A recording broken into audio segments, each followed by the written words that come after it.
A következő videóm, hello, sziasztok! Őróla fog szólni.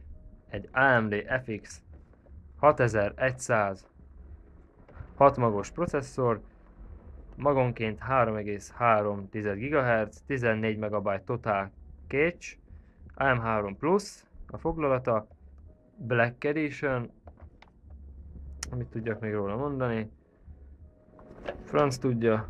Hát egy tuning hűtővel azt tudom 4 GHz-ig fel lehet húzni, de egyelőre nem lesz se tuning hűtő, se hozzáértésem, hogy meg tudjam csinálni, szóval marad a gyári 3,3 GHz. Bontjuk is föl. Ups, most tettem tönkre.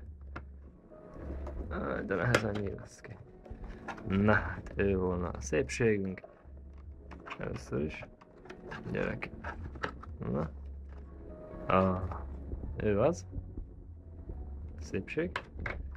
Itt van egy kis leírás hozzá. Egy kis figyelmeztetés, hogy először olvassuk el. Bla bla bla bla bla bla bla bla. Frissíteni kéne a BIOS, de az alaplapunk fel van készítve rá, szóval ilyen problémánk nem lesz. Hogy frissíteni kéne a BIOS, nincs is hozzá a processzorom. Hát jöjjön a hűtő. Szépen középen van. Hol is? Ne. Ezt kell kipintani.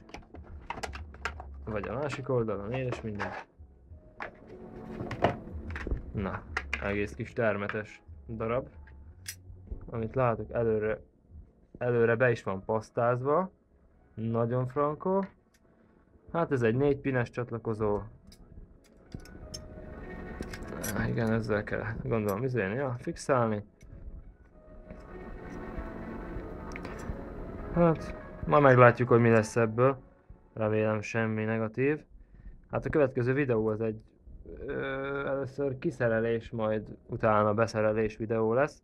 Reméljük, hogy minden hibátlanul fog menni, mert öcsémmel csinálom, aki pillanatnyilag a kamera mögött van, és ő sem ért hozzá annyira. Szóval szurkoljatok. Köszönöm a figyelmet.